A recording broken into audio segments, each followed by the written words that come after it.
Shalom, salam sejahtera untuk kita semuanya, saudara-saudara yang kami kasihi dimanapun Anda berada. Bertemu kembali bersama dengan saya, Pendeta Daniel Siswanto. Dan kita akan melanjutkan pelajaran sekolah sahabat kita. Saudara, kita telah tiba di pelajaran yang kedua, di triwulan yang kedua di tahun 2022 ini. Dengan satu judul, Kejatuhan. Namun, sebelum kita akan mempelajari lebih lanjut, mari kita tunduk kepala dan berdoa. Bapa di surga, Allah yang maha baik, bila mana kami akan mempelajari firman-Mu melalui pelajaran sekolah sahabat ini, urapi kami dengan kuasa Roh Kudus-Mu. Dan dengan demikian, memberikan pengertian, pemahaman, dan kami boleh bertumbuh di dalam iman kepercayaan kami. Terima kasih ya Tuhan, dalam nama Yesus kami berdoa. Amin. Kejatuhan. Nah, inilah judul pelajaran sekolah sahabat kita kali ini. Dan ayatnya diambil dari kitab Kejadian 3 ayat yang ke-15. Aku akan mengadakan permusuhan antara engkau dan perempuan ini, antara keturunanmu dan keturunannya. Keturunannya akan meremukkan kepalamu, dan engkau akan meremukkan tumitnya. Saudara sekalian, manusia yang sempurna, lingkungan yang sempurna, kebahagiaan yang sempurna. Bagaimana dunia yang begitu sempurna bisa rusak? Bagaimana bisa musuh merusak pikiran manusia pertama? Mengapa mereka meragukan Allah? Mengapa mereka ingin menjadi sesuatu yang tidak bisa mereka lakukan? Dan apa konsekuensinya? Mari kita pelajari selanjutnya di pelajaran hari Minggu dengan judul Ular. Saudara sekalian, siapakah ular dalam Kejadian pasal 3 yang telah menggoda Hawa tersebut? Kitab suci mengidentifikasi ular sebagai musuh Allah. Yesaya 27 ayat 1. Secara eksplisit, ular disebut iblis dan setan, sebagaimana ditulis dalam Wahyu 12 ayat yang ke-9. Di timur dekat kuno, ular itu mempersonifikasikan sebuah kekuatan jahat. Ellen G. White dalam buku Alfa dan Omega jilid 1 halaman 48 memberikan keterangan tentang ular ini. Dikatakan, agar supaya dapat melaksanakan pekerjaannya tanpa kelihatan, setan telah memilih menggunakan ular sebagai alatnya. Satu alat yang tersembunyi yang telah disesuaikan dengan usaha penipuannya. Pada waktu itu, ular adalah salah seekor makhluk yang paling cerdik dan paling indah di bumi ini. Dia mempunyai sayap dan bila mana terbang di udara, ia memberikan satu penampilan yang berkilauan serta memiliki warna keemasan yang indah dan menarik. Saudara sekalian, iblis adalah makhluk literal atau nyata dan bukan hanya simbol retoris atau prinsip abstrak untuk menggambarkan sisi jahat atau sisi gelap. Bagaimana cara ular atau iblis menggoda Hawa? Kejadian 3 ayat 1 dan juga 2 Korintus 11 ayat 3 memberikan beberapa keterangan. Yang pertama, ular itu tidak menampilkan dirinya sebagai musuh Tuhan. Sebaliknya, ular itu mengacu pada firman Tuhan yang dia ulangi dan sepertinya dia dukung. Artinya, sejak awal kita dapat melihat bahwa iblis suka mengutip dari firman Tuhan. Seperti halnya saat ia mencobai Tuhan Yesus dalam Matius 4 ayat 6. Yang kedua, ular tidak langsung membantah wanita itu. Tetapi dia mengajukan pertanyaan yang menyiratkan bahwa dia percaya pada apa yang Tuhan telah katakan kepada mereka. Dia bertanya, tentulah Allah berfirman. Kejadian 3 ayat 1. Jadi, bahkan dari awal kita bisa melihat betapa licik dan culasnya makhluk ini. Dan dia berhasil memperdayai Hawa. Supaya kita tidak mudah untuk diperdayai oleh ular atau iblis, kita harus mengenakan seluruh perlengkapan senjata Allah. Efesus 6 ayat 11 firman Tuhan mengatakan, kenakanlah seluruh perlengkapan senjata Allah, supaya kamu dapat bertahan melawan tipu muslihat iblis. Di pelajaran hari Senin dengan judul Buah Terlarang. Kejadian 2 ayat 16 sampai dengan 17. Lalu Tuhan Allah memberi perintah ini kepada manusia. Semua pohon dalam taman ini boleh kau makan buahnya dengan bebas. Tetapi pohon pengetahuan tentang yang baik dan yang jahat itu janganlah kau makan buahnya. Sebab pada hari engkau memakannya pastilah engkau mati. Kejadian 3 ayat 1, adapun ular ialah yang paling cerdik dari segala binatang di darat yang dijadikan oleh Tuhan Allah. Ular itu berkata kepada perempuan itu, tentulah Allah berfirman, semua pohon dalam taman ini jangan kamu makan buahnya, bukan? Nah, saudara sekalian, iblis berusaha membangkitkan keraguan pada diri Hawa dengan mengajukan pertanyaan kepadanya, dan tersirat juga bahwa ia mempertanyakan niat Tuhan dalam membuat batasan, dan ia berhasil menjatuhkan Hawa. Dengan cara yang sama, dia juga berusaha membuat kita meragukan firman Allah dan akhirnya menaklukkan kita di bawah kuasanya. Serangan iblis menyangkut 2 masalah. Pertama, keabadian. Sementara Tuhan dengan jelas dan tegas menyatakan bahwa kematian mereka pasti sebagai konsekuensi dosa, iblis berkata bahwa sebaliknya, mereka tidak akan mati, menyiratkan bahwa manusia itu baka. Kejadian 3 ayat 4. Yang kedua, menjadi seperti Tuhan, tahu tentang yang baik dan yang jahat. Sementara Tuhan melarang Adam makan buah dari pohon pengetahuan tentang yang baik dan yang jahat, Kejadian 2 ayat 17, setan mendorong mereka untuk memakan buah itu karena dengan memakannya mereka akan menjadi seperti Tuhan. Kejadian 3 ayat yang kelima. Pertanyaannya adalah, apakah dampak yang ditimbulkan dari 2 argumen iblis ini terhadap Hawa pada saat itu dan umat manusia pada masa kini? Pertama, ketika Hawa memutuskan untuk tidak menaati Tuhan dan memakan buah terlarang, dia bersikap seolah-olah Tuhan tidak lagi hadir dan telah digantikan oleh dirinya sendiri. Sekarang terjadi sebuah pergeseran kepribadian. Hawa menggunakan bahasa Tuhan. Evaluasi Hawa terhadap buah terlarang. Perempuan itu melihat bahwa buah pohon itu baik untuk dimakan dan sedap kelihatannya. Kejadian 3 ayat 6. Ini mengingatkan kita akan evaluasi Tuhan atas ciptaannya. Allah melihat bahwa yang dijadikannya itu baik. Kejadian 1 ayat 4 dan seterusnya. Yang kedua, menjadi abadi dan menjadi seperti Tuhan adalah akar dari gagasan tentang keabadian dalam agama Mesir dan Yunani kuno.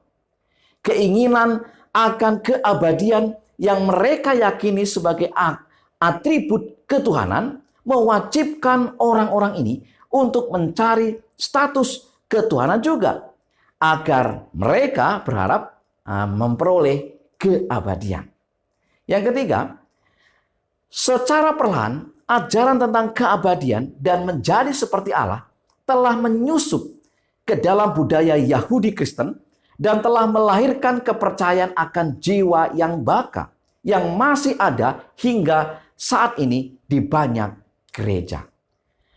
Yohanes 8 ayat 44 firman Tuhan berkata, iblislah yang menjadi bapamu dan kamu ingin melakukan keinginan-keinginan bapamu.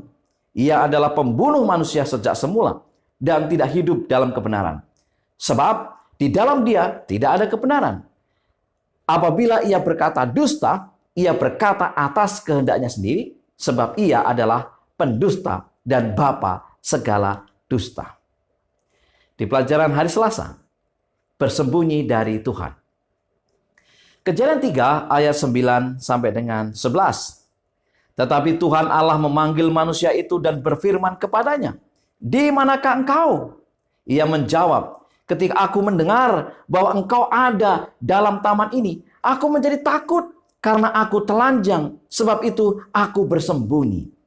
Firman-Nya, siapakah yang memberitahukan kepadamu bahwa engkau telanjang? Apakah engkau makan dari buah pohon yang kularang engkau makan itu? Saudara sekalian, apa motivasi di balik pertanyaan-pertanyaan Tuhan kepada Adam dan Hawa setelah mereka berdosa? Tentu saja Tuhan tahu jawaban atas pertanyaan-pertanyaan itu. Pertanyaannya diajukan untuk kepentingan yang bersalah, untuk membantu mereka menyadari apa yang telah mereka lakukan. Pertanyaan itu juga untuk mempersiapkan Adam dan Hawa menerima hukuman. Kejadian 3 ayat 14 sampai dengan 19. Pertanyaan itu juga bertujuan untuk menuntun mereka pada pertobatan yang pada akhirnya akan membawa mereka pada keselamatan. Bagaimana dosa mempengaruhi Adam dan Hawa dan juga mempengaruhi kita? Kejadian 3 ayat 7 sampai dengan 13. Yang pertama, Adam dan Hawa menyadari bahwa mereka menjadi telanjang karena pakaian kemuliaan telah hilang dari mereka saat mereka berdosa. Gambar Tuhan telah dipengaruhi oleh dosa. Yang kedua, mereka membuat cawat untuk menutupi ketelanjangan mereka. Mereka berusaha untuk menutupi dosa mereka. Ini adalah tindakan yang dicela Paulus sebagai kebenaran melalui perbuatan. Galatia 2:16. Adam dan Hawa dapat menutupi ketelanjangan mereka akibat dosa, tetapi sesungguhnya mereka tidak dapat menutupi dosa itu sendiri. Yang ketiga, Adam dan Hawa berusaha menghindari tuduhan dan berusaha menyalahkan orang lain. Bahkan Adam bukan hanya menyalahkan Hawa, tetapi juga tersirat bahwa ia menyalahkan Tuhan yang memberikan Hawa kepadanya. Sementara Hawa menyalahkan ular dengan perkataan bahwa ular itu yang telah memperdayakan dia. Kata memperdaya dalam bahasa Ibrani adalah nasya, yang berarti memberi orang harapan palsu dan membuat mereka percaya bahwa mereka melakukan hal yang benar. Harapan palsu, saudara. Saudara sekalian, dosa telah mempengaruhi berbagai sendi kehidupan manusia. Kita tidak punya solusi untuk dosa. Tetapi Tuhan memilikinya dan ia telah bekerja untuk keselamatan dan penebusan kita.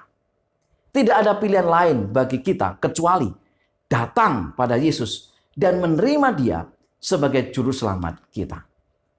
Di pelajaran hari Rabu, nasib ular. Kejadian 3 ayat 15. Aku akan mengadakan permusuhan antara engkau dan perempuan ini, antara keturunanmu dan keturunannya. Keturunannya akan meremukkan kepalamu dan engkau akan meremukkan tumitnya. Ular adalah satu-satunya makhluk yang dikutuk. Allah menjatuhkan penghakiman kepadanya. Nasibnya ditentukan.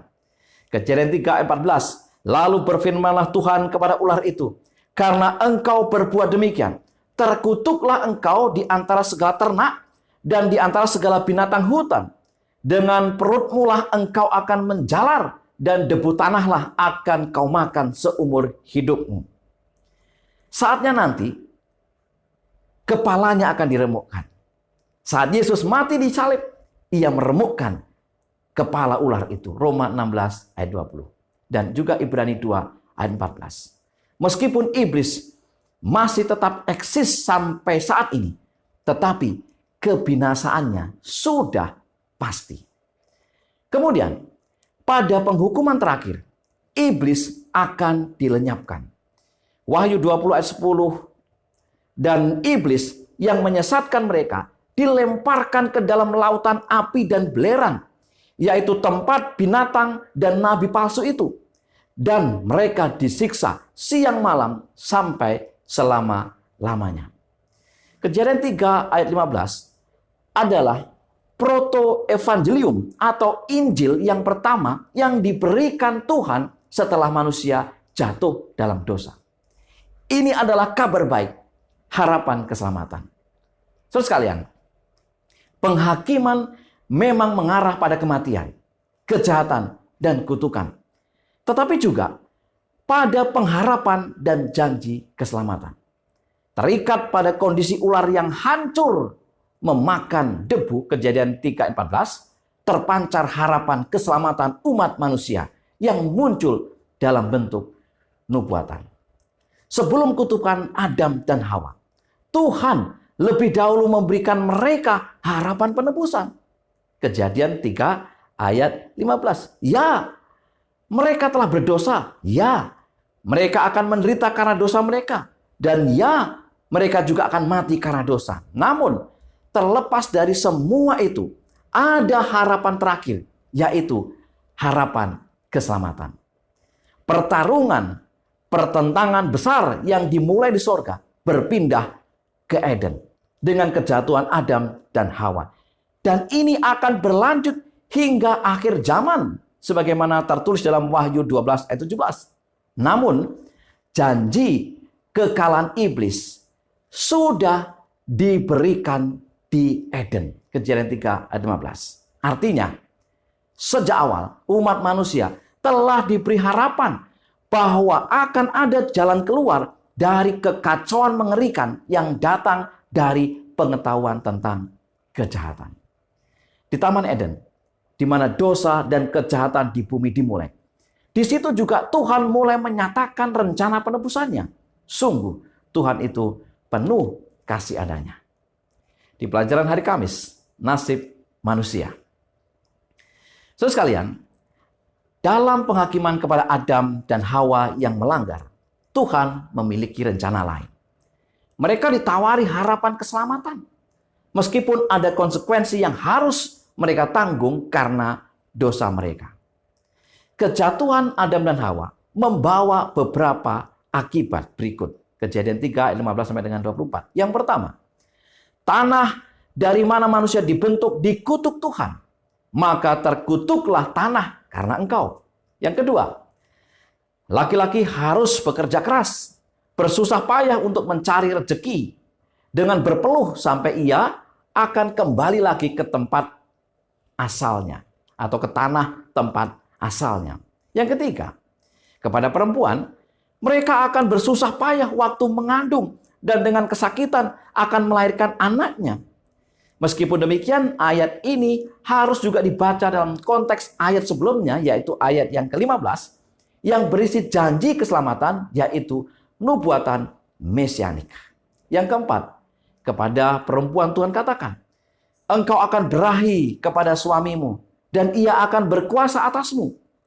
Itu berarti istri harus tunduk kepada suaminya, dan suami harus memerintah istri dengan kasih. Suami dan istri yang keluar dari rancangan Tuhan ini dan berperan tidak sesuai dengan apa yang Tuhan tetapkan akan banyak menimbulkan masalah dalam rumah tangga. Di tengah hukuman yang manusia harus menanggungnya, Adam berpaling kepada wanita, yaitu Hawa. Di sini, ia melihat sebuah harapan hidup melalui proses melahirkan. Kejadian 3:20, manusia itu memberi nama Hawa kepada istrinya, sebab dialah yang menjadi ibu semua yang hidup. Saudara sekalian, meskipun kehidupan Adam dan Hawa telah dicemari dengan pengetahuan akan kejahatan, Tuhan akan melakukan semua yang Dia bisa untuk menyelamatkan mereka dari kejahatan, dan Tuhan telah melakukannya. Tidak ada alasan bagi Adam dan Hawa dan juga bagi kita untuk meragukan Tuhan, meragukan firman Tuhan, ataupun meragukan kasih-Nya. Saudara-saudaraku yang dikasihi Tuhan, sebagai kesimpulan pelajaran sekolah sahabat kita. Yang pertama, supaya kita tidak mudah untuk diperdayai oleh ular atau iblis, kita harus mengenakan seluruh perlengkapan senjata Allah. Yang kedua, ular berusaha membuat kita meragukan firman Allah dan akhirnya menaklukkan kita di bawah kuasanya. Yang ketiga, kita tidak punya solusi untuk dosa kecuali datang pada Yesus dan menerima Dia sebagai juru selamat kita. Yang keempat, penghakiman bukan hanya mengarah pada kematian, kejahatan, dan kutukan, tetapi juga pada pengharapan dan janji keselamatan. Dan yang kelima, tidak ada alasan bagi Adam dan Hawa dan juga bagi kita untuk meragukan Tuhan, meragukan firman Tuhan, ataupun meragukan kasih-Nya. Saudara-saudara yang kasih Tuhan, itulah sekilas pelajaran sekolah Sabat sepanjang minggu ini. Dan biarlah kita akan mengerti, kita akan memahami akan pelajaran ini. Sebab itu sekali lagi saya mengundang untuk kita tunduk kepala dan berdoa. Mari kita berdoa. Bapa di sorga, sekali lagi kami mengundang kuasa Roh Kudus-Mu, mengurapi akan hidup kami, hati kami, pikiran kami, sehingga apa yang kami pelajari, kami boleh mengerti dan kami boleh pahami. Kami boleh berjalan dengan Tuhan dan menjadikan Tuhan yang utama dalam hidup kami. Terima kasih ya Tuhan, karena di dalam Engkau ada harapan dan sukacita. Mohon berkat untuk seluruh umat-umat Tuhan dimanapun mereka berada. Di dalam nama Yesus kami berdoa. Amin. Saudara-saudaraku yang kasih Tuhan, sekali lagi terima kasih untuk kebersamaannya di dalam video pelajaran Sekolah Sabat ini. Mari kita tetap bersemangat untuk mempelajari firman Tuhan melalui pelajaran Sekolah Sabat kita. Selamat belajar, selamat sabat, dan Tuhan memberkati kita.